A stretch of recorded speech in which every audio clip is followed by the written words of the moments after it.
I guess, hi, everyone. Welcome to our workshop. And tonight, the presenter is going to be Spencer Shipton, aka Spaceship. And he's going to talk about how not to fix it in post. And Spencer, you're up. All right. Can everybody hear me? Sounds good? Yeah? Okay. Um, First of all, hello. Thank you for being here. And I also want to thank the Organization of Independent Filmmakers for having me. Last week, my wife, Cora, presented the workshop on how to make a great film on a deadline. I highly recommend that you check that out. I am here to discuss the topic how to not have to fix it in post. Okay, I got the title right. I was just thinking like I'm gonna screw this up and then I'm gonna have to fix it in post, and that would be a very meta thing. So yay for me. First, some general information about myself. I am Spaceship. That's the name on all the stuff I release, work on, and edit. But you can call me Spacey. You can call me Spencer Shipton. Just don't call me late for dinner. I am vice president of Space Dream Productions. With those kind of jokes, so you can see why I'm vice president, which is an independent production company through which 21 completed projects have received over 50 film festival acceptances internationally, nearly 70 award nominations, and we've won 24 awards. Our short film Tidings, which I directed and worked on as an editor, was the winner of the 2020 Miami 48-hour film project. Cora's film Names on the Wall, for which I served as an editor and audio supervisor, is available now on Amazon Prime Video, where you can check it out. You can check it out right now, but not right now, but after the workshop. Just watch this and then go watch Names on the Wall. It's great. I I also have a background in music, which I think informs my work in filmmaking, filmmaking and editing. I am an audio curator for the production company Hit Record, which is created and run by Mr. Joseph Gordon-Levitt. I've worked on ad campaigns and video projects for Sony, Samsung, LG, National Park Service, and the American Civil Liberties Union, and also the Emmy Award-winning TV series Hit Record on TV, and the Emmy Award-winning YouTube original series Create Together. So yeah, that kind of gives you an idea of what I've done. And so with all that housekeeping and resume flashing out of the way, I wanted to find something for you by paraphrasing a question from Arnold Schwarzenegger in Kindergarten Cop. Um, who is an editor and what does they do? So an editor is, that's a good question, Arnold, I'll tell you. Okay. The editor is in charge of cutting and assembling the raw footage of a production after it's been shot, as well as dialogue, sound effects, graphics, special effects, and it all comes together into a cohesive final product. This includes watching all the film footage and organizing it by scenes and takes, and shaping selected footage into a story. This is usually alongside the director, and you use, nowadays you use video editing software, and you can even do it on your phone. So there's really no excuse. Anybody can make a film if you think about it, but all in order to create a completed project. So this can be a feature film, short film, episode of TV, YouTube video, anything you can think of. But for this workshop, I guess we're going to focus on film specifically, whatever that means. But yeah, so thank you again for being here.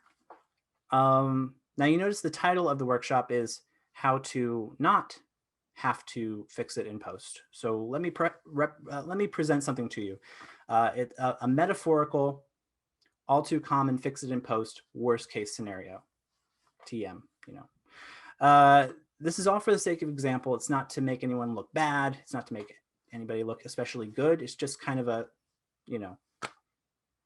metaphorical scenario. So picture, if you will, the editor as like an auto mechanic that is competent. They know what they're doing. They know how to get it done. And they're about to clock out for the day. And just for the sake of illustration, don't take this personally, but picture some producers and directors and writers and all that as a bunch of exhausted carpoolers pushing a broken down car up the drive into the body shop. The windows are smashed in. Steam would be rolling out from under the hood if there was a hood, and it's got 4 flat tires. So picture that car as fix it in post. It's the result of, we'll fix that later, or that's not my problem, or, it's like, looks good from my house. All these excuses come together in a 37 car pileup, and it's given to the mechanic, this fix it in post mobile. Here it is. It worked fine this morning. Can't rewrite it. Can't reshoot it. We just need you to salvage it and make it run like brand new. So, also we have no money. Also, we need it in a month ago. So good luck.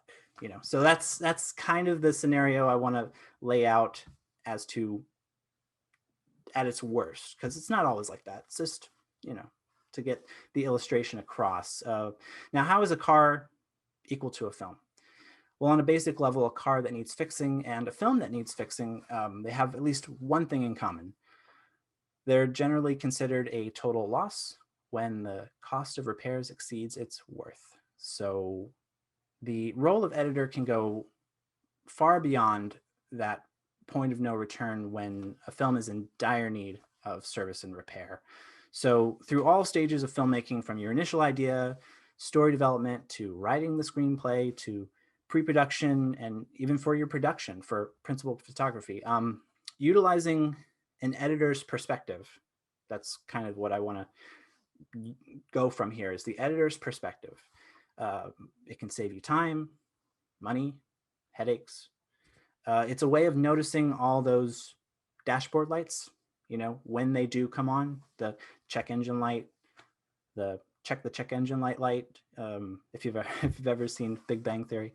For something that is all too often put off until post-production, I suggest that you front load editing into your filmmaking, because it can make the difference between having a film that works and a film that is totaled. So everybody fasten your seatbelt, do the clicky thing. I don't know car parts, I'm sorry. So that's, yeah. What is an editor's perspective?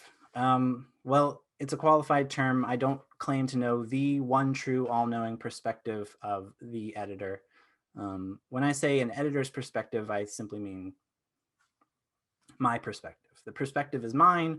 This is what I perspect. That's not a word, but try using in Scrabble. Let me know how it goes. There's a scene from a film called Waiting for Guffman. It's one of my favorite movies. It's where the Dennis character, played by Eugene Levy, is introducing himself, and he's kind of has aspirations to be an entertainer. And he goes, people say you must have been the class clown, and I say, no, I wasn't, but I sat next to the class clown and I studied him. So that's kind of my whole way of doing a thing, is metaphorically sitting next to as many class clowns as possible and studying them. Although I wouldn't use such a disciplined word as study. It's more like, good artists copy and great artists steal. I think Steve Jobs said that. I don't know, he may have copied it or stolen it, but and ever since I was very little, I've watched a lot of movies. Just movies were so cool to me. And TV, we would get tapes from the library. I remember as a little kid, I don't remember this, my mom told me, I would run up and down the house, out of the living room into the hallway. Whenever we watch Willy Wonka and the Chocolate Factory, there was a scene where Charlie Bucket finds, I don't know, I'm spoiling it for you if you haven't seen a movie that came out 50 years ago, I'm sorry, but he discovers the last golden ticket, and he's told, run, Charlie, run for your, run straight home. And I would just run back and forth. So I absorbed movies, I watched them, and just they became part of me, and they gave me a feeling, like a really good feeling, a feeling, that's Mr. Rogers. So, and then going into the mid 90s, my dad you know, in order to bond with him, we would go to the movies, you know, once a week or once every other week. So for about 4 or 5 years straight, I saw movies, you know, in their first run in the theaters. And around the same time, my mom was going to university, and she had access to the school library, and they had these really like this big, you know, VHS collection. So we'd rent VHS movies, and you know, these VHS tapes that changed my life forever, like the Beatles, Hard Day's Night, Help, Yellow Submarine, Monty Python films. There was one that was like a compilation of cartoons that was, it had one called Bambi versus Godzilla. It's really strange and wonderful. And Stanley Kubrick films. I don't know if I should be sharing this, but when I was 14 years old, I saw Eyes Wide Shut in theaters. You know, so that probably explains a lot about me. But and also around this time, I became less of just like a consumer and more of a creator, because my mom, she bought a camcorder for our vacation, and then I just started making little movies. I started making stop motion movies and trying to edit in camera and just learn. I didn't know I was learning, but I was, you know, messing around. So it was fun for me. And around the same time, I was getting obsessed with music and discovering that I had a perfect pitch and I could hear things in ways that other people couldn't. Or I realized these things much later. It didn't seem very special to me that I could do these things. It just was an interest that I had. And so I discovered audio editing software where you could do weird things with audio, reverse it, speed it up, slow it down, make these. And I would make these little movies and these little audio collages that no one would ever see and no one would ever hear, because it was fun. And that's how I spent my free time. And you're probably wondering, why are you telling us all of this? This is stupid. Well, I think what I'm trying to say is that the editor's perspective, there's someone who has, you know, watched a lot of movies or read a lot of books or listened to a lot of music. It's whatever.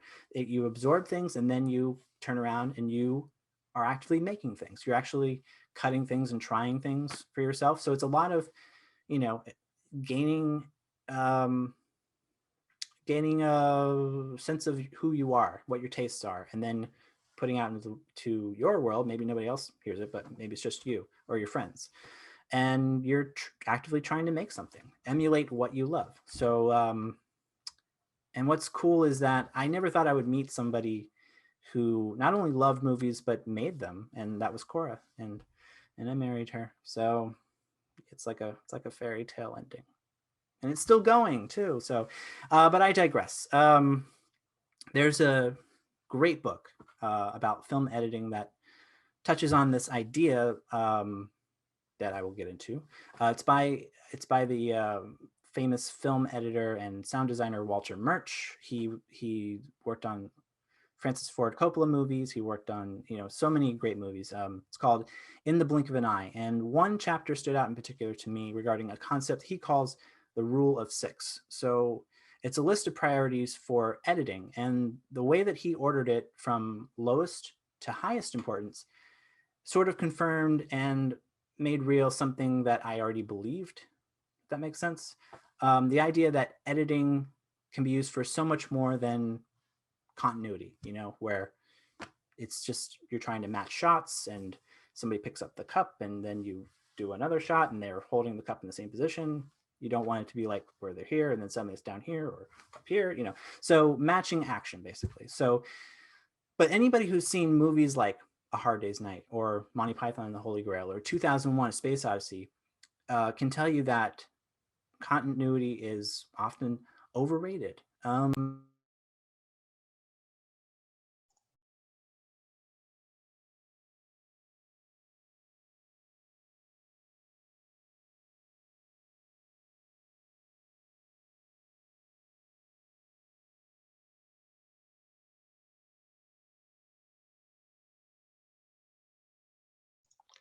Spaceship, I see you muted. Mute. Okay, where did we leave off? Of continuity. Continuity, yes. So so with continuity, you know, movies can be so much more than just, you know, continuity, matching actions. So but to get back to the rule of six, Walter Murch proposes that there are 6 different criteria that make a good cut. And continuity is at the bottom. It's at the very bottom. So the order of importance, according to him, this is his opinion, but I kind of agree with it. Emotion, then story, then rhythm, then something called eye trace, the 2-dimensional plane of the screen, and spatial continuity. So the interesting thing is, if you do any research at all regarding these criteria, you'll find a lot of videos praising maybe 1 or 2, especially like eye trace. And it's, eye trace is sexy. It's kind of the idea that wherever your eye is, you want to make cuts to where your eye isn't, flitting all around the screen. You want it to be, guide the viewer's eye to certain areas of the screen, which is great. I love eye trace, but when you see essays where they're literally titled "The Rule of Six: How to Edit Effectively with Walter Murch's Eye Trace," that it kind of gives the impression that that's of primary importance, and it's not. The way that he orders these criteria, emotion is ranked number 1 at 51%. That means that all the other criteria added up are not as important as emotion. So there's a quote: if you have to give up something, it's, talking about priorities, don't ever give up emotion before story, don't give up story before rhythm, don't give up rhythm before eye trace, and so on. He considers emotion the most critical element to consider when editing, to the point where, if everything else fails, you still want to cut for emotion. So it's interesting. Like, you would think, oh no, story is the most important. And yeah, story is important. But I think the feeling, this is my take on it, that, the feeling I get from a movie, it can sort of transcend the story itself, So I agree with Walter Murch on that point, but there is one thing that I kind of disagree with him on, and that is he believes that editors don't belong on set. They need to come to the footage fresh, right? And knowing, for instance, that a shot maybe took a whole day or 2 days to get, it might bias you toward using it rather than not using it. And I get that, but on the other side of the coin, when you look at the bigger problems, you can see why editors should be involved early on. Fast turnarounds plus a lack of planning more often than not equals total disregard for the editor, because they're essentially the last step in the pipeline. And the funny thing is, if you pass the buck until it can't be passed anymore, it's not even really the editor who is stuck with all the problems, that were not monitored along the way. If it's you, who made this movie, it's your problem. On a purely business side, if you've got the money to pay them and the tools exist to fix it, an editor is happy to line their pockets with your mistakes all day long. So, and if you don't have the money and there's no tools to fix it, then it's not their problem. It comes back to that. It's not their problem. It's your problem.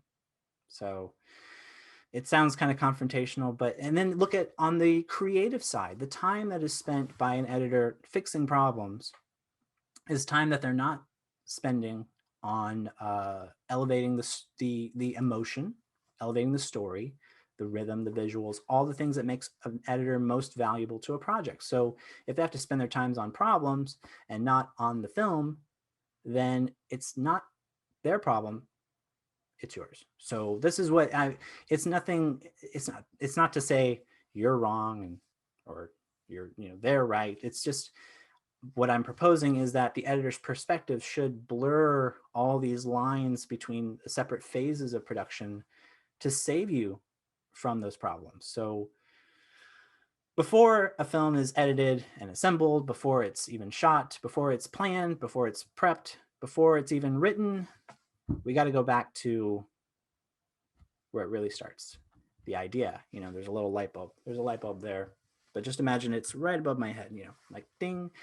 I want to talk about A fantastic area of filmmaking in terms of its creative process and the amazing results, amazing track record, as well as the editor's perspective. And that's animation, specifically Pixar. Pete Docter is a director, animator, screenwriter, amazingly talented, storyteller who contributed to the story and characters of Toy Story. He wrote treatments for Toy Story 2 and WALL-E, and he directed Monsters Incorporated, Up, Inside Out, and Soul. So great track record, I think. And he gave a talk where he said it all starts with an idea, and you develop the idea, and if it's a good idea, it moves into story development. And so that's where they talk about the idea, they research, they kick it around, and within the development team. And sometimes that's as far as an idea goes. It might go there, but it might die there too. So from an editor's perspective, this is great. I approve. Good ideas never die, and bad ideas should never make it past that development stage and into the writing and into the production itself. And that's subjective, because there might be someone out there who doesn't like any of your ideas, and that's their problem, because art is subjective. But a good idea, I think, is one that eventually knows what it wants to be. For instance, think in terms of genre. When you tell a story, you are promising to deliver a certain kind of experience. If you want someone to watch your horror thriller, it's different from asking someone to watch your rom-com. So you got to know your audience. You got to know, there's certain things that you need to satisfy in terms of a genre experience. So, and your idea can transcend genre, right? It can encompass a lot of different types of, it can be a mashup or whatever, but it shouldn't be devoid of genre. So a good idea is worthy of being more, in that you're not only meeting your expectations or a given audience's expectations, you're exceeding them. So back to the Pixar creative process. Basically, if an idea shows promise, it moves on then to the writing phase, which for Pete Docter and Pixar, it means treatments, where you flesh out the story idea of your film before writing the entire script, and then scripts, with an S, scripts, multiple scripts, and thousands of drawings. The storyboards. Storyboards are so important, which, even though they are drawings, Docter considers it all part of the writing. It's an extension of the script process. So yeah, it's a very before I continue on that line of thought, though, regarding how animated films are developed, I just want to point out storyboarding as a great way to bridge the gaps of developing story. It has to kind of leap from, black typewriter font on a white page to pointing cameras and microphones at people and places and things. So visualizing your story, even if you're not the world's best visual artist, can make a big difference and make editing a lot easier. We have a masterclass subscription, and so many directors who do masterclasses illustrate this point. Martin Scorsese, he talks about it. James Cameron has a new one, and he talks about it there. They, as kids, would draw what they thought maybe were like comic books, right? But in fact, they were storyboards. They were thinking in terms of camera movement and cuts and transitions, and focusing our eyes on what we're supposed to see, where we're supposed to see it, how we're supposed to see it. That's not just the mind of a director or cinematographer, but an editor as well. That's very important. But back to Pixar, you might be asking, what does animation have to do with editing? I don't understand. Like, what? Well, because animated films aren't something you think of as needing to be edited, right? You think the scenes are written, and then the shots are animated, and then they're put together in the right order, right? They just like slap it all together and then shove it out the door, and that's how you get, Up. Well, there's a great video by Andrew Saladino on his YouTube channel, Royal Ocean Film Society, where he goes into a lot of detail on this, and it's really interesting. The process of editing an animated film involves far more than we normally think of an editor doing, because it's actually one of the longest lasting and most intensive roles in the entire production. What creates a lot of problems for post with live action, you shoot first, you edit later, right?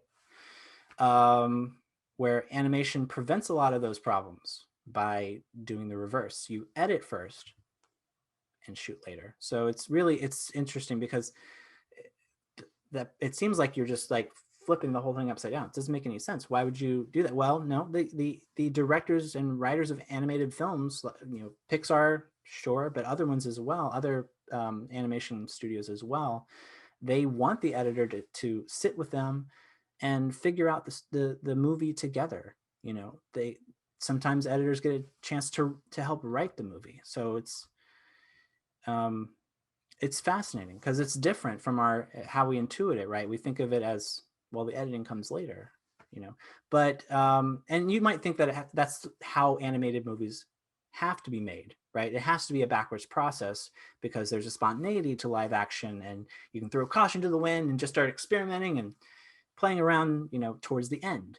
But in animation, you have to do all that at the beginning, because of the labor intensive, the time consuming process of animating. But just all you have to do is look at Pixar's track record in terms of emotion, in terms of story. Just look at Pete Docter's track record, Monsters Incorporated, Up, Inside Out, Soul. These are heartbreaking movies. These can be life-changing. There's a great quote from Docter regarding the process of getting the story in the can and how it requires a lot of ideas being crumpled up and tossed into a different can. I'll just read the quote real quick. Why do you do all that? Why don't you just get it right the first time? The problem is we know we're going to be wrong. And if we don't allow ourselves to be wrong, we're never going to do anything new. We're just going to rely on things that we know already work. So for us, making mistakes is an essential part of our process. We're not embarrassed by it. In fact, we planned for it. So I love that, because from a fix and post perspective, you think, oh, the idea is to, eliminate mistakes. And in fact, it's just better to get all of your mistakes out of the way as early on as possible, because that's kind of like my story of like learning to, make movies as a kid and learning to edit as a kid. If you get all of your bad stories out of the way early, I'm not saying that my stories are great now. I'm just saying, you get the idea, kind of like the 10,000 hours concept, that, the Beatles, for example, like they got all of their bad songs out of them before they came to America, basically. So it's interesting to think in that way, that you might as well get all of their mistakes out of the way. Plan for making mistakes, give yourself room to make mistakes. So some quick tips for writing from an editor's perspective. I'll just kind of read these off and expound. Take your time.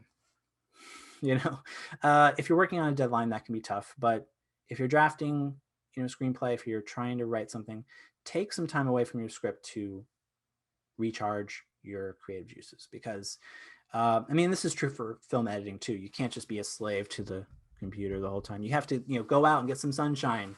You have to be, your synapses need to fire properly, get a good amount of sleep, and, but sometimes that can't happen, and, it happens. Trust me, it happens. But make sure you don't spend too much time away, because there is a difference between resting and procrastinating. So don't do that. Don't cling to your first draft. It's very easy to become attached to the first draft or drafts, multiple drafts. Get so clinging to that original vision you have, so much that it can be like giving up your firstborn child in order to change it. Like, no, I want it this way. You're going to have to learn to let go and be open to major changes, because great ideas ultimately come from revising and refining good ideas. So it's a process that requires an open mind, which you can't have if you're, first draft only. That's only, You have to be open to revisions. That's kind of the Pixar process too. I just bumped the little thing. Cut scenes that don't further emotion, story, rhythm, etc. And by cutting scenes, I mean eliminating them. Get rid of them completely, like just like gone. Every scene in your film has to have a specific purpose, that helps move the story forward, moves viewers toward the conclusion. To decide whether or not a scene should be cut, just ask the question, what is this scene's purpose? And does it help my movie get to where I want it to go? If you can't think of the purpose, in relation to the plot, where it's supposed to go, you have to get rid of it. You have to. But also know the difference between what to cut and what to keep, because a scene that might otherwise get cut because it doesn't further the story but feels emotionally right, relating to the rule of 6, don't cut it. There's no reason to cut it if you truly believe, if you're fighting for it. And also, this is something. I lost my place. Don't worry, we're getting back on track, people. Oh my goodness, we're scrolling. That was a long ways away. Okay, so this is something that I do when I write, and I don't think I'm the only one that does this, but I want to share it. When you're writing, why not think in terms of what it's going to become, in terms of cuts, transitions, from shot to shot. Now, some people might think, well, that's the director's job, or that's where the director can create on it. And that's fine, that's fine, because the script is kind of what you go by. But as a writer, if you believe strongly that it needs to flow a certain way, why not write it that way? Because then a director can come along and ask you to change it later. So yeah, so in terms of a simple cut versus a transition, do you dissolve to show the passage of time, or do you cut?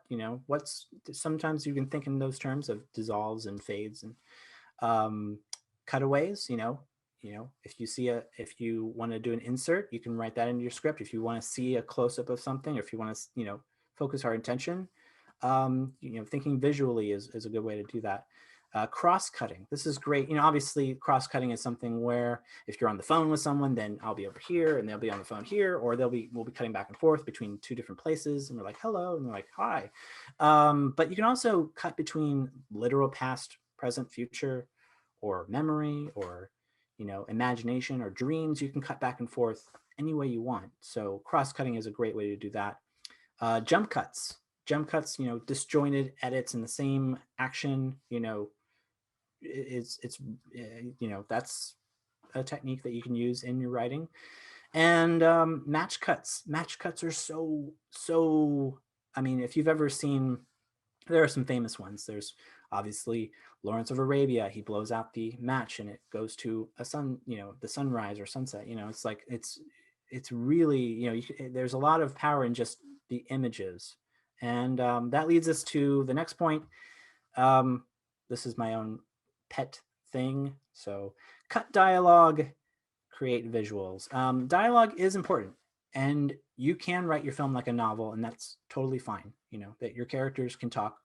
And I love movies that have lots of talking. Inception is a movie that has a lot of dialogue, a lot of exposition, and it's done in a way where it's offset by amazing visuals, amazing, mind-bending story turns and things like that. But just be careful of relying too much on words to convey the film's narrative, because an editor can tell you that any piece of dialogue that can be replaced visually probably should be. Cutting unnecessary dialogue and replacing it with visual storytelling can make your audience much more engaged, because they will be actively participating in the interpretation of your film's underlying messages. So something to consider. A good example is the first 9 minutes of the Pixar movie Up. It's largely a silent film that goes through an entire lifetime of a married couple, and it's beautiful and heartbreaking. And now there are exceptions. Anyone who's seen Inglourious Bastards, the first 20 minutes, it's a lot of dialogue, a lot of talking, but because Quentin Tarantino is known for that novelistic approach, but he also understands how to use it to build suspense, and he can draw the viewer in, visually as well. So this is rearranging scenes. This is a fun thing. This is fun for because there's so many ways to do it, and the purposes can change. It can help your film be more smooth or not be more smooth. It can make surrounding scenes much more compelling or seem not as compelling at first, because you can misdirect, you can conceal information, you can reveal it later. That's just by moving scenes into different places. This is something that's done all the time, where a script is a certain way, and then you get to the shooting of the film, and then they get to post-production, and they're like, for some reason this isn't working.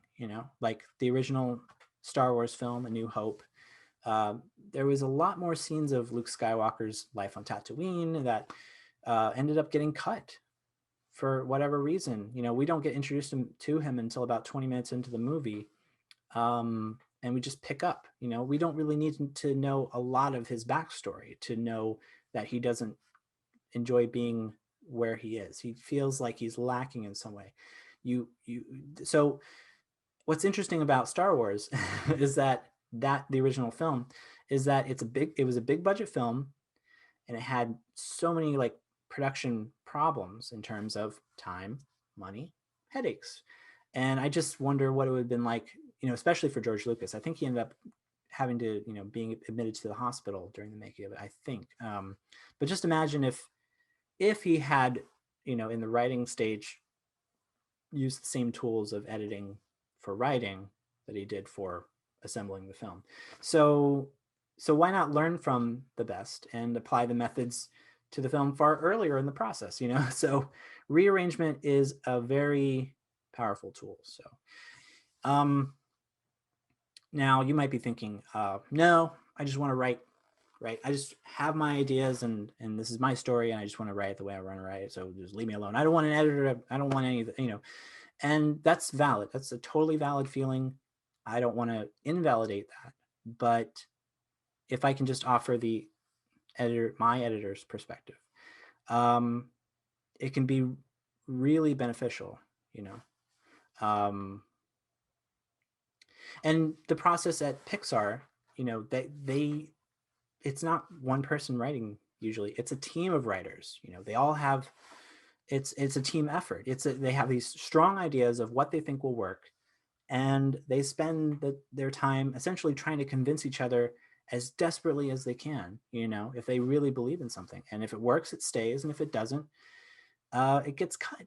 And that can lead to very spirited discussions, which I think something that I've learned is that as long as the disagreement is about the work, you want to have you don't want to nurture good relationships between, on your team. That's very important. Very important. Harmony is important, but as long as the disagreement is about the work, it's good to have some fights. In the end, what's right is not, the creators, it's the audience, right? So you might feel passionately about an idea or a joke or some kind of story beat, but you put that up on the screen, and if it doesn't land with the audience, then you have to be willing to admit that didn't work, and you got to go back and figure out what will work. But if you're writing for an audience of one, yourself, then you don't have to worry about what an audience thinks. So that sounds a little facetious or mean, but at the same time, you don't have to worry about that stuff if you don't care about your audience. That sounds kind of mean. I'm sorry, but moving on. I wonder if at this point, if anyone has any questions or anything, or if I should just keep going and then plow right through this, because I feel like I'm making pretty good time. So if there's no questions at all, I'll just keep going. Okay, I will keep going. And you feel free, if you do have a question, you can interrupt. I'm not precious about my ideas. Maybe I am just a little bit, but you can kindly unmute yourself and say that you have a question. So, oh, I'll keep going. Oh, wonderful. All right. I heard my wife in the other room, so I heard it. I just want to give some quick tips for pre-production and production from an editor's perspective. So this is all an editor's perspective, my perspective. The cinematographer and the editor, traditionally they work in separate phases, but they should collaborate early. Now the director should be involved as well, so that's important as also, but you would think that those two roles specifically of DP, shooting, and the editor taking that footage they shot, turning it into the movie, that they don't, because they don't overlap, that they would never work together, but they should collaborate. You should bring them together during pre-production. So planning the shots, the editor can participate in developing the shot list, because all that does is give them an even more clear understanding of what to expect upon delivery of the footage. All it does is help make their job easier, make the production process easier. Correcting problems in advance. Will the footage you're going to shoot actually cut together well? Because a lot is riding on that. Consistent performance from the actors, continuity of props, costume, hair, and makeup, actor placement. The DP needs to worry about camera placement and gathering appropriate footage that the editor can and will use. So, there's the 180-degree rule, depending on the direction of a given scene, shot, reverse shot, if you don't do it right, it makes the editing job very difficult. And the DP and, camera ops, they should be aware of this. And yet mistakes happen that require the editors to fix it in post. But I think with the editor's input in pre-production, shots at least can be planned, to attempt to avoid those kind of situations. So I want to get into some specific fix it in post, problems that, that I think we all can maybe relate to or understand. Unwanted items in your shots. You've probably heard about the infamous Starbucks cup that made its way onto the set and into the shot and into the broadcast episode of Game of Thrones. You guys remember that? It made it all the way through and nobody caught it. Jeans Guy, well, somebody caught it. Jeans Guy from season 2 of The Mandalorian. These are eventually both the cup and the Jeans Guy were, rotoscoped out of the shot, but it took time and money and effort to fix it. HBO and Disney can afford to do that, but the question is, can you? If the answer is no, then don't put your film in a position where the fix in post is hours and hours of VFX work. So the best way to avoid that particular issue is having crew members like, assistant director, script supervisor. I've worked as a script supervisor, and it's great to be able to have that interconnectivity. They can talk to all departments, they can help, and all you're doing is you're representing the writer if they're not on set, and you're helping the editor who might not be on set. So you're kind of a glue in a way. So it's having dedicated crew members who can ensure that everything that's supposed to be in the shot is, and things that are not supposed to be in the shot are not. And play back your shots, to make sure that all is well, all is it's the way it's supposed to be. And if you can't, if you can redo it, just redo it. If you know there's a mistake and you can redo it, just while you're on set, just redo it. That's all I have to say. Audio that sucks. Fixing audio is a lot harder, which might sound crazy, right, than dealing with bad video. And that's saying something after the Starbucks cup and Jeans Guy. At least if you have a bad shot, if the camera jiggles or if the boom mic drops in frame, all you got to do is, crop in or put some B-roll over top and you can cover it up, right? But audio that is clipped and distorted because it was recorded too loud, or actors are too far away from the mic, maybe use the onboard mic on your camera. You really shouldn't do that. You should have, dedicated mics. But, when you turn up the volume to make sure to try and hear the actors, all you're hearing is like room tone and noise, basically. Or when you don't hold for plane, hold for plane.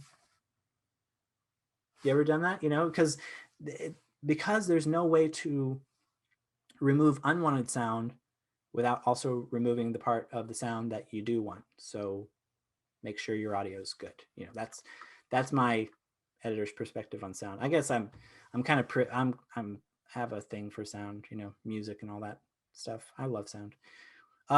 White balance and exposure, that sucks. For your editor's sanity's sake, always set your white balance and exposure correctly for each scene.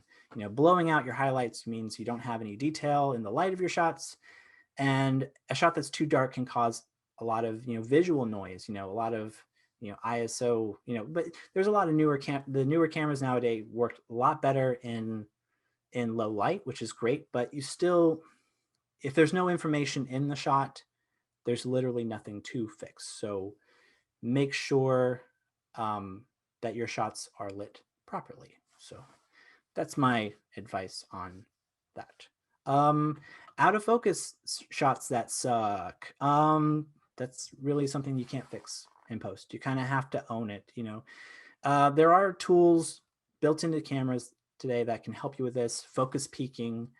You can attach monitors, with large screens onto the camera, or you can have a remote monitor so that you can see if it's in focus. But if it's out of focus, then what can you do, right? You sometimes you have to use it. So and now this is where I'm going to do a bit of devil's advocating, not to foster debate, but to illustrate something that I think is a key part of the editor's perspective, the filmmaking perspective, and that is big picture thinking. Because sometimes you're just going to use that blurry shot because it's the best shot you got, and it might not be technically perfect. Do you guys remember in The Dark Knight, the bank heist scene where you're introduced to Heath Ledger as the Joker? That it's iconic. It's amazing. And they were using IMAX cameras for the first time, Christopher Nolan and the team, and there was a mistake that was done during shooting of a close-up of Heath Ledger, and he was out of focus. So Christopher Nolan's like, we have to reshoot it. We have to reshoot it. And since this was the first time that Heath Ledger had shown anyone the voice, the character, he was worried that the reshoots were his fault, or that maybe Nolan didn't like the way he was presenting the character.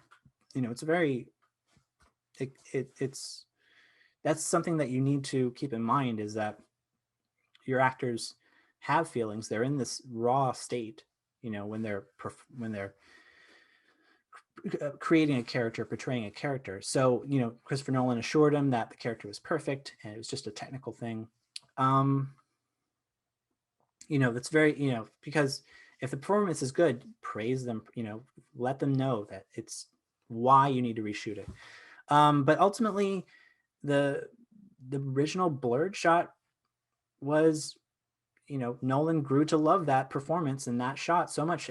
That's what's in the final film. So I'm not sure how much influence the editor had on that front particularly, but it's clearly a great editorial choice.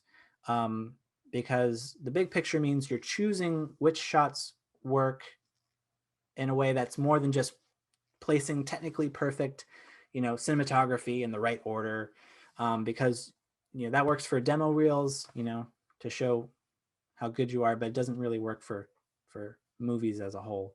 So it's all about deciding, zooming in on a micro level and making sure that the little parts work. That's part of editing, the details. But also you got to zoom out. You got to get a macro view. You got to see what the film as a whole, what's good for that. And sometimes it's about leaving in little flaws and embracing the flaws.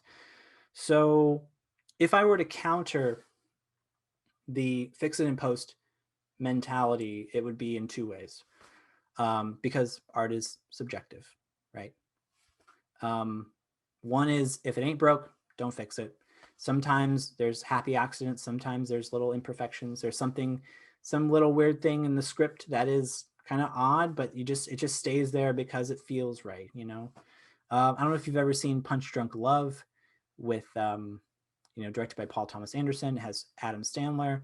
There's a scene where someone's asking how his business is doing, and he says, "Oh, business is very very food," and they're like, and his sister comes up like, "What did you say?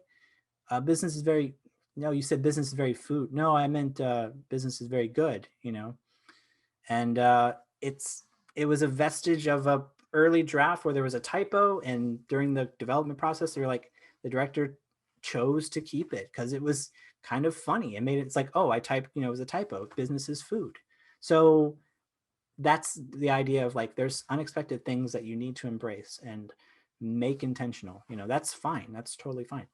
But the other way, the other counter to fix it in post is, it was really clever. I read this just the other day. Fix it in pre, right? So, be aware of all potential problems, plan accordingly. If you know that planes are flying overhead, you're going to have to account for that or work within those issues. Hire the best people possible for the job. Use the best equipment that you can afford with your budget. Plan and rehearse scenes so that come production day, the chances for errors are minimized. Cast actors who can memorize their lines, can hit their marks. Keep continuity. This is super, super important. And work with competent producers or production teams, with experience in the kind of shoot that you're undertaking. So, but now it's time, I think, to attack all of those positions that I just established, because at the end of the day, life is such that you can't plan for everything. The clock is ticking. It's either now or never. You have to make a choice. So I think that the best way to prepare for things is to draw from personal experience. That's just my point of view. You can listen to this and I can tell you things and you might agree with them, you might disagree with them, but the only way you're going to know is if you try them for yourself. And then if they work, you keep doing them. And if they don't, you stop doing them. So that's because I know you've probably worked on a project before where a fix it in post situation has occurred. Sometimes it's something good, sometimes it's something awful. And so what you do is you plan for the next time, right? You hope to prevent or at least significantly reduce the chance of it happening again. But even the best laid plans, can go awry. So when that happens, it's about knowing how to make the best decision in real time, as to whether or not to fix it in post or move on. So I figured I'd just talk about a very specific experience that I've had. Maybe it'll, give you some insight. I don't know. We'll see. One of the greatest challenges, but it was also fun, but it was just kind of like something that we had to take care of. What, was my wife's film Names on the Wall. And I think working on that film only served to improve my abilities as an editor. I was privileged to be on set while, the film was being made, got to hang out with the actors and the crew and be with my wife, the director, of course. It was wonderful. I was so happy to be there. And when it came time to put it all together, I never knew that I would be the editor or, a co-editor, as Core worked on it as well. She was, crucial. Her editing work was, necessary. And specifically, there was a time where we got together with Nick Gambino, who's the writer on the film, and it was in his office in Virginia, and we're there, and there's a big piece of plywood on the wall, right? And it's got Post-it notes that are all different colors, and they all go to different, parts of the story as it was scripted and shot. But they decided, what, this needs to be restructured, needs to be rearranged.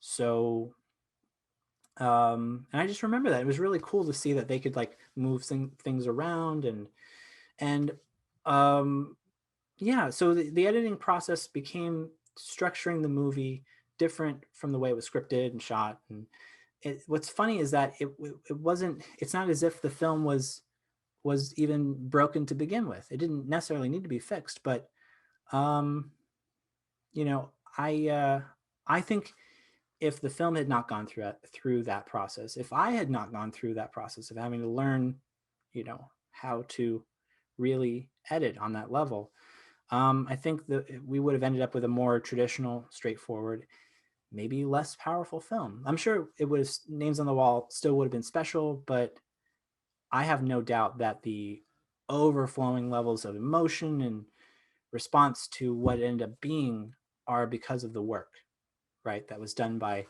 Cora and Nick, and I guess I helped a little bit as well. You know, it's just, but it was a real privilege to be able to help bring that vision to life. You know, fixing it in post, you know, it's all about.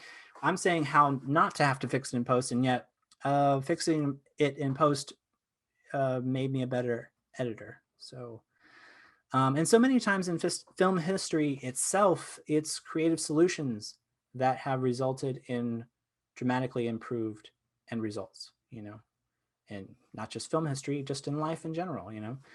So my hope is that you will be able to make better creative solutions early and often in the work that you do, so that you're not, you know, so that you're not saddled with, you know, spending extra money, spending extra time, all the headaches that come with fixing in post. But I just hope that when it's all said and done, that you can take these tips and tricks and, you know, my opinions, and go out and make even more awesome films. So that's it.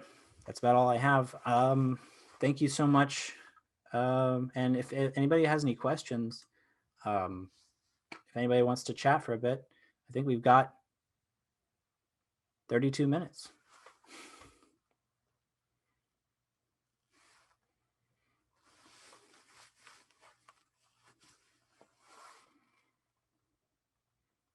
Yeah, if you have a question, you can unmute yourself. Yeah. Otherwise, I'll just sit here looking pretty. We should probably edit that part out because I really don't feel that way about myself.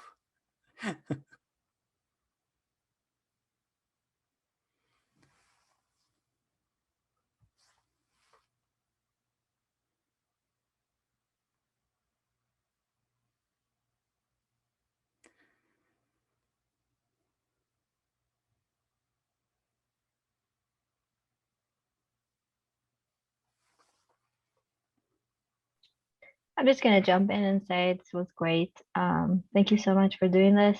Thank you. The two things that I was a good reminder for everybody, I think, is that it's all about the experience at the end of the day. People are so co-opted with technicality, but at the end of the day is how you transmit the feeling and the experience of the whole movie. And that's really tied into the show don't tell.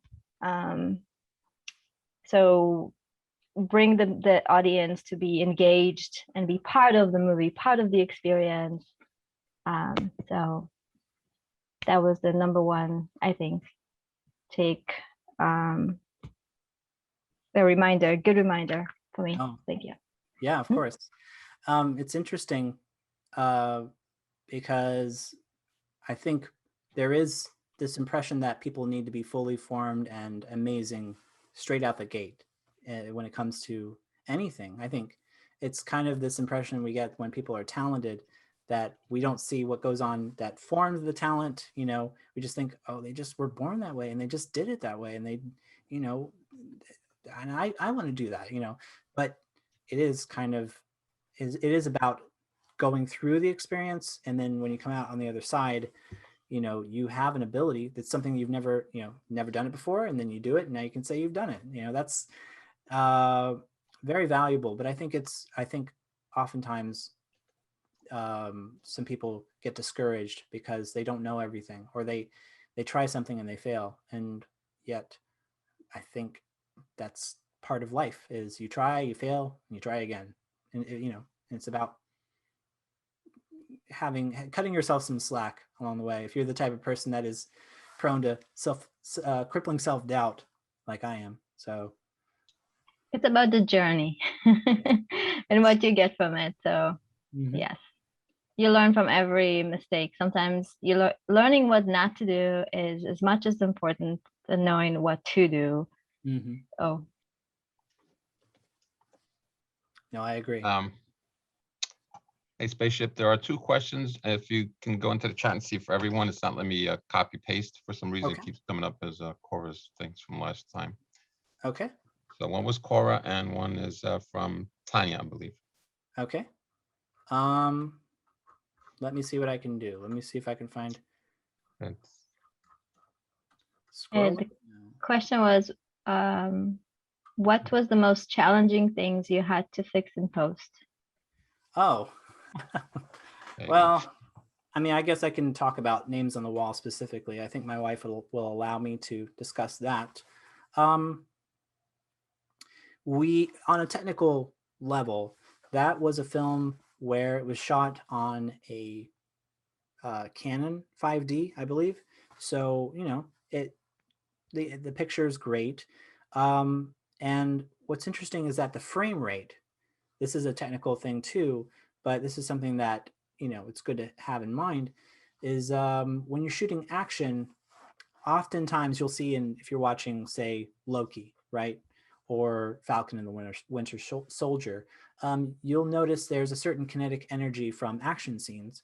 And it's because the frame rate changes. You know, it goes from what might be typical for a, you know, cinematic film. Usually the frame rate is approximately 24 frames a second. Or even the shutter speed, you know, that'll change as well. Because usually there's a rule where if you're at 24 frames a second, you adjust your shutter speed to, you know, 1/50th or something like that. You know, it's approximately double. So that gives you a sort of filmic quality. But to make a long story short, for Names on the Wall, it was all shot at 24 frames a second, even action scenes. And so the idea is that, you know, if you want to be able to play with time, slow things down, you know, capture, you know, you don't want blurs like this. Notice that this is very blurry. This is a very slow shutter speed on here. This is probably about maybe 15 frames a second for this webcam. So, you know, action blurs, right? And so if you can clearly see, if you slow down footage and it's just like that, you know, it's not blurring, then for an action scene, you want to be able to have articulating of action. And so a lot of the action would get blurred and things like that. And so playing with time was difficult because I had to use a plugin called Twixtor. And so what it can do, it can allow you to take footage that you cannot slow down and sort of use, you know, manipulating, you know, the software to slow it down artificially.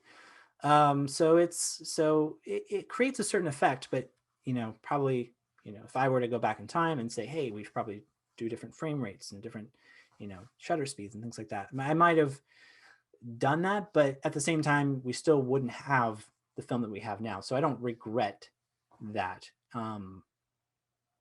Yeah. So probably just because I came on late as an editor, so I wasn't able to communicate with the DP, you know, in real time. It just wasn't doable. It kind of was one of those situations where at that point you have to try and fix it. Also, we adjusted the framing. So you notice, I don't know if you can tell here, but this is kind of a 16:9 frame where, you know, it's kind of long ways and, you know, cut off right here. And that's how it was filmed.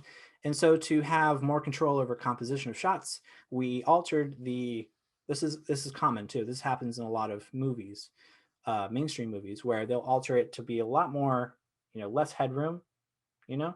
So you have a lot more latitude to compose the shot this way. You can slide your frame up and down, compose shots exactly the way you want them in post. So even if for some reason, you know, it looks good on set, you know, if you want to try things differently, that's one thing you can do is zoom in, crop, and do different things. So changing the aspect ratio, that was a kind of a fun discovery because we were able to like, oh, we can actually use this shot that we couldn't use before because there was, you know, the boom was in the frame. You know, things, it happens. So I think that's just a long way of saying there's lots of things. I could go on and on. I could talk at length about any number of things that is the most difficult. There's always a new most difficult, but that's one film Okay, that and Corey had asked about, what about using rhythm as a method of cutting? Sure. It's highly individual for me. It probably comes from, you know, my background in music, I would say. Um, the trick is discovering the rhythm of a scene. You know, if you are the type of filmmaker who, say you're an Edgar Wright, and you're kind of making sequences or scenes where it has to fit to very specific pieces of music, right? It has to fit. Then your editing is kind of not as free, but at the same time, you're probably also, if you're an Edgar Wright, you're probably very involved in the editing process in terms of directing the editing and directing the DP, exactly how you want things to line up. So in that sense, it's not about discovering rhythm so much as establishing a rhythm just from the development stage. Like that's an interesting thing to me. In terms of discovering rhythm where it's not really there and you're having to establish it, it just depends on what you're trying to convey, because sometimes it's about extending out. Say you're shooting a reverse shot of a conversation, and you need to establish more breath, because a lot of editors now, like new editors, will cut in such a way where there's YouTube videos, they try and cut out all the pauses, all the ums, all the space. And I think in film, I think you need to be able to embrace space, give people time to react. And so I think rhythm is it's kind of a lot. Sometimes rhythm is allowing things to play out a little bit longer than you think they might normally would. Sometimes it's because you don't necessarily have music to guide you. Now there is this thing called temp love, where people put temp tracks in and they're like, oh, I just love this, and they cut to that, and they can suffocate their scene. They can suffocate the actors by not giving them the space to react. So I think rhythm it's highly individual to a scene, to an entire movie. It depends on genre as well, because if you have action movies, then obviously the rhythm of an action movie is going to be different from the rhythm of a period piece, sort of like a Downton Abbey, where it's about languid shots and letting people have free-flowing conversation. Sometimes it's what you're working with that can dictate the rhythm. If you have shots that maybe aren't working together and you're kind of trying to cut out the bad parts, and that kind of can dictate your rhythm too. But it should be motivated by the scene itself, what's right in front of you. That should probably be the best indicator of how to cut and when to cut. And then maybe you might, it's the idea of taking a rest, coming back to it. You might be like, you know what? I don't like the rhythm of the scene. I want to move this around a little bit. And so rhythm is kind of it's very subjective. It's very personal. I think it's a very personal reaction to things.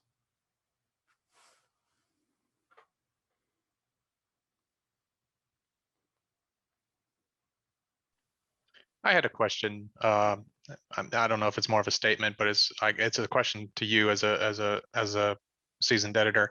How do you coordinate with a director who's maybe unwilling to allow you the space to be the editor of the footage? Like maybe working with an editor who has a very, very strict idea of what they want and is unwilling to work with you so much. So you're saying working with a director who has a very specific vision for how they want to cut a thing. Yeah, something like that. Just how do you approach maybe a director who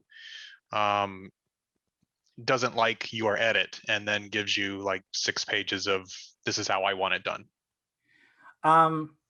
Obviously I think it's all about nurturing the relationship with a director. If they have a very specific vision, if they want it cut a certain way, it's understandable. But maybe what you should, obviously, I think the question is specific to they haven't brought you as an editor early on into the process to really work together, like early on. It's more of a reactive thing where maybe it's been, developed, and shot, and now it's at the point where they might be meeting their editor and trying to, push a certain view onto the editor. And, that's very common. But to answer it, I guess I would say it's the editor is in service of the director. So what has to happen is that you need to try and ingratiate yourself. You need to, as an editor, as early as possible, get an idea of what kinds of, what's their cinematic language. What you try and like build that a dynamic where they feel comfortable being with you, or if obviously they're working remote, it might be more like a Zoom call or something. But if you're, ideally it's the editor should be somebody that the director wants to spend time with, and that's that, that process of like getting copious notes can be disheartening, especially if you put a lot of time and effort and you have very, strong feelings about why it needs to be cut this way. But I think, like I detailed, it should be, as long as it's about the work, you should be able to have spirited discussion. You should be able to freely talk about why it is that you feel it's important to cut it a certain way.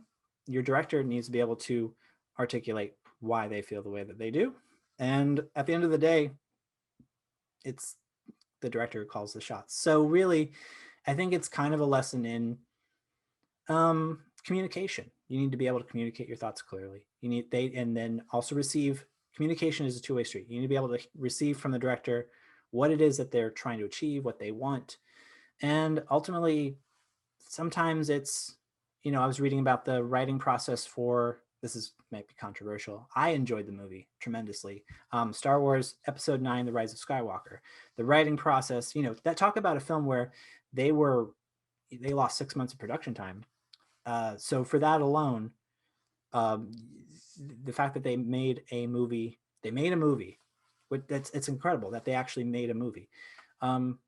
But specifically, the writing process was, Chris Terrio, J.J. Abrams, and they had strong ideas about what they thought should be in this movie. And, they wouldn't shout each other down, but they basically it got to a point where they could say, okay, they could agree. Once they found something they could agree on, they would just grab onto that and go with that. And I think that's probably the thing that will make you preserve your sanity, is to find where you do agree on, really hone in on that, and then everything should just grow from those points, the points of commonality where the Venn diagram overlap, where you agree on something. So anything that you don't agree on, just find those fixed points, those anchor points of what you do agree on.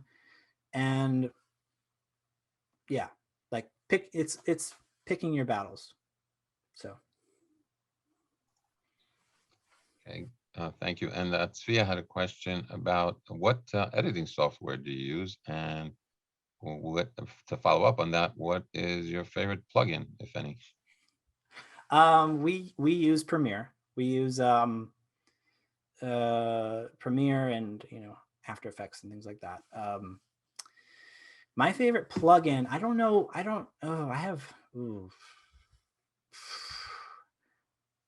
This is tough.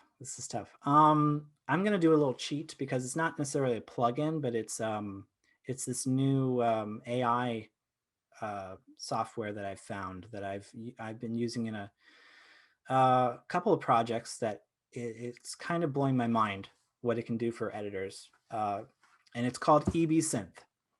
So EB Synth, you can take a keyframe, right, of a given shot, and you can tweak this frame however you want. If you want to like really like improve some quality, if you want to change the way someone's face looks, for example, you can keyframe one frame, right?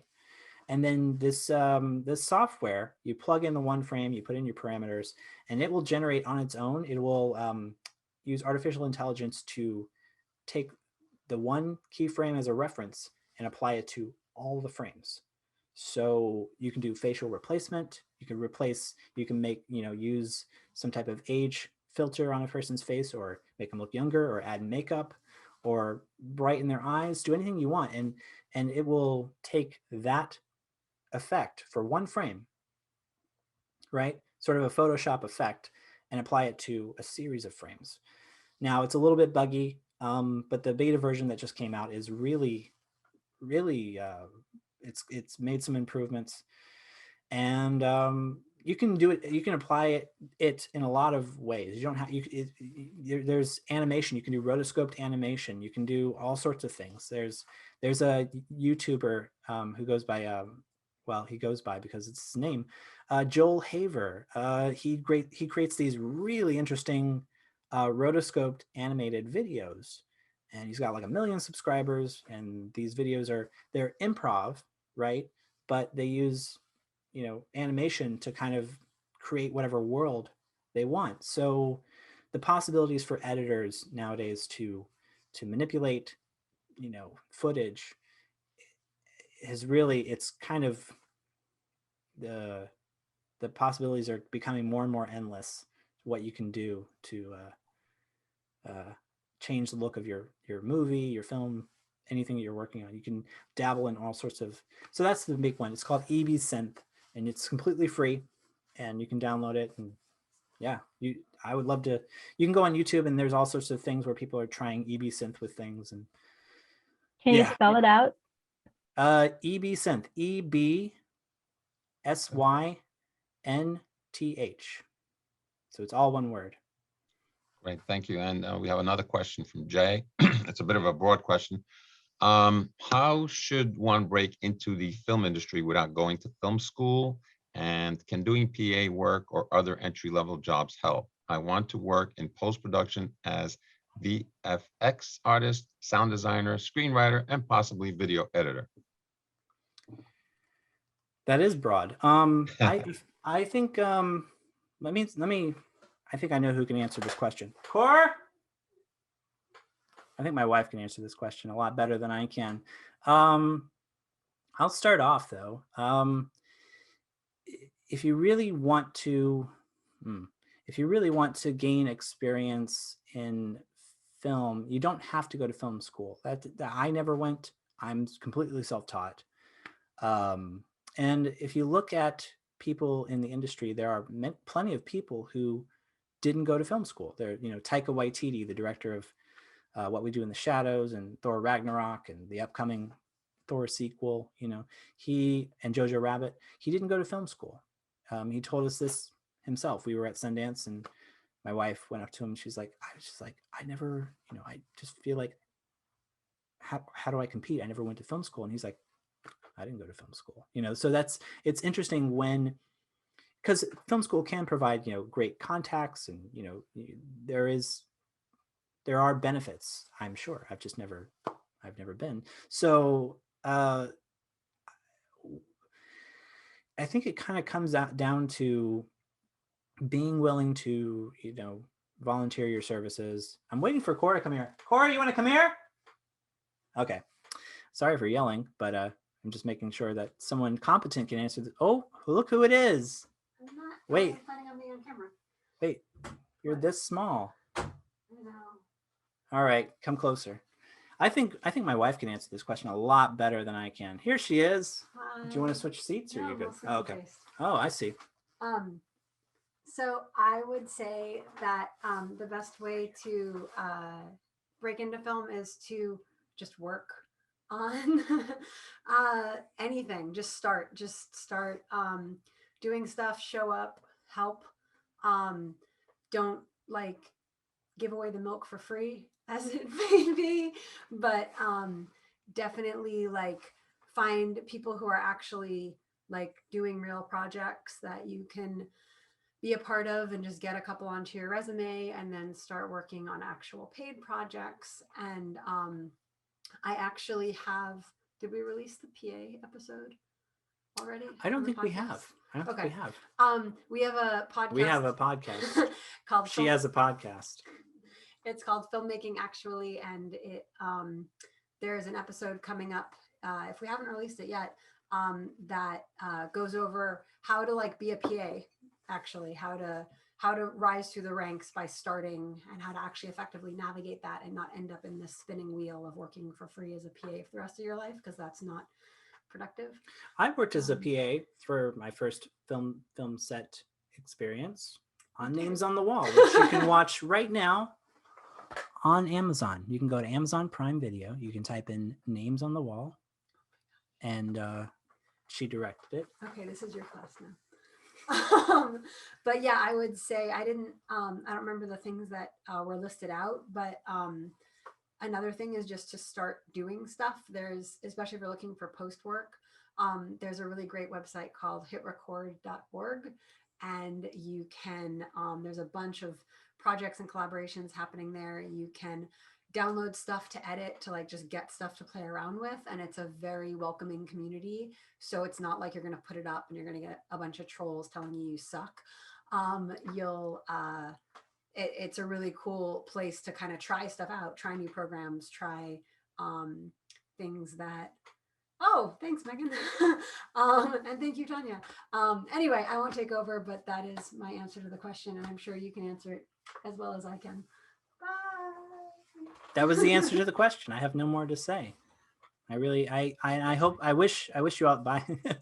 I wish you all the best. Obviously, putting yourself out there is difficult when you do lack experience, but it's kind of the only way to gain experience sometimes is to get out and do things. So whether that's working on your own project, if you want to, sometimes it comes down to taking what resources you have and trying to write, edit, shoot, and not in that order, write, shoot, edit, put together, and show it, put it out there.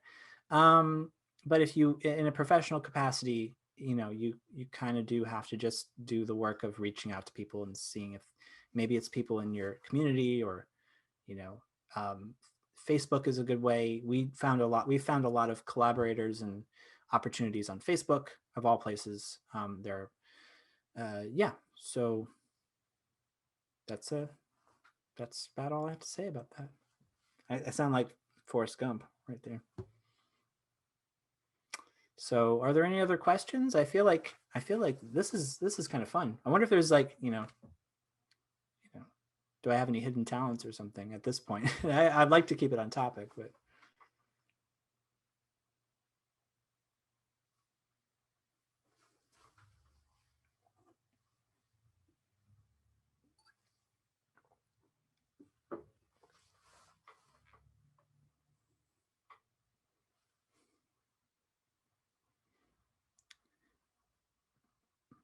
I do see a question on the side, so I will read it. It is from Tanya. It says, would working on your own projects also help with learning, like just experimenting with your iPhone even? Yeah, totally. I think there's nothing, obviously, okay, I'll put it this way. There's two sides to it. Obviously, doing everything yourself, right? Where it's to your own standard and it looks good to you, looks good from your house, right? Writing, shooting, editing, putting something together that you shoot, and then who do you show it to? It's kind of like what Cora was saying. Like if you put something out there and then the wrong people see it, right? You either get the friends and family who are like, that was great, you're great, you did good, you're wonderful, and they kind of like want to make you feel good about yourself. And then if you put it on YouTube and kind of expose yourself to commenters who really don't care about your feelings, to be honest, so there's two sides of it. But then also in terms of what you make yourself, and then there's in a professional capacity, and I think it is really about holding yourself to a high standard. Like the things that you watch, if it inspires you, try to aspire to that level. Or if it's something that's very lo-fi and low budget, zero budget, just if that's the aesthetic that you like, lean into it. Because The series The Guild, you know, when it started out, it was just people doing what we're doing or what I'm doing, you know, talking into a webcam. And that was the whole show. And it's a fantastic, it started out as a web series. It's on, I think it's still on Netflix, right? So it's fantastic how something lo-fi, something as simple as just using your webcam. There's an entire movie called Searching that uses the screen. You know, it's all screen based, and it's a major movie that you can get at Redbox and on Amazon. So it's interesting that you can take any kind of approach that might seem like, well, I don't have any money, I don't have the, yeah, work on your own projects, and you never know what might happen with them. You just keep improving, keep getting better, and hold yourself to a higher standard. You know, that's the main thing, I think. And have fun, but always, I think, with the idea of growing and trying new things. So Oh, hi. Sorry, I have one quick question if you have time. of course. I usually work in documentary film, and I was interested in screenwriting and editing, so I attended this, but I was wondering, this is like a really vague question, so you can answer as you will, but Okay. what sort of like aspects of storytelling and fiction would you sort of want to see in documentary or nonfiction? That's kind of vague because I'm trying to make some videos right now about like some families who work in a restaurant. I'm just gonna put it on YouTube, but I'm starting to interview them, so it's like kind of nerve-wracking because I don't really know how to ask these questions. And it's like my mind is just like filled with thoughts of like, oh, how am I gonna tell their story the right way? Or like what kind of story am I seeing from what they're saying in the interview, blah blah blah. But I was just wondering what kind of aspects would you want to see in documentary or vice versa? Okay, so just to duplicate, you are making documentaries yourself. You want to tell stories through documentary, but you also want to tell stories through narrative, like screenwriting. Yeah, I mostly worked as a PA and an associate producer in documentary. Mhm. And then now I'm dabbling in like screenwriting. Um, just because I was like, oh, like fiction, like scripted is also really, really cool. Um, Yeah, yeah. yeah, that's all. Yeah. Well, I'll answer that with just my own experience. I don't know how much time we have. Just I'll try and make it quick. My background really is in documentary. That's really my initial passion. I've watched so many documentaries. I love the idea of like telling real stories and using. Um, and to answer the question of what I'd like to see in documentaries, they're kind. I think there are so many out there. These documentary series that are really expanding the definition of what a documentary can be, what you can do with it. You know, how you can manipulate people's experience, like almost like a narrative structure, but applied to documentary using actual things. There was one about the contest they had at McDonald's for the Monopoly. You know, the little, you pull it off the French fry and the cups and stuff like that. And it was this whole racket. It was this whole scheme uh, to fleece them of all these millions of dollars, and it was just it reveals itself over time. So I think there's already like filmmaking or narrative filmmaking techniques being applied to documentary already, and I'm continually surprised. But for me, I if I had to say one thing, maybe more like people just being willing to not be so polished. I think there's a lot of polish, and it just makes you wonder, like, can I believe this? Because it's so. I like documentaries that have a little bit of a rough edge to them. You know, like somebody just literally picked up the camera, like more cinema verite. I do love when a documentary is documentary. I just feel like that approach is much more visceral for me because I feel like I'm there. I feel like I'm present. Um, but yeah, I do like polished documentaries too. There's a great one called Crip Camp that takes place over, you know, many years, like 30, 40 years of or longer, and it's about the revolution and the American Disabilities Act and who was responsible for it. And it's just very powerful, but it uses a lot of the conventions of, you know, music to convey a feeling, like the rights that they had for the music in that is their budget must have been so high. But that's I just love when I don't know, it's yeah. So, but to answer your question about, you know, what right do you have to tell someone's story? I think it's just if you have a good relationship with these people who own the restaurant, um, I think that can carry you very far. You know, if you have a very tense relationship with your subject, you know, with the characters in your documentary, then that always makes it harder. But if you have it's very convivial, very like they enjoy your presence, you know, or it's kind of like the editor and the director. You want to have a nurturing relationship. They want to spend time with each other.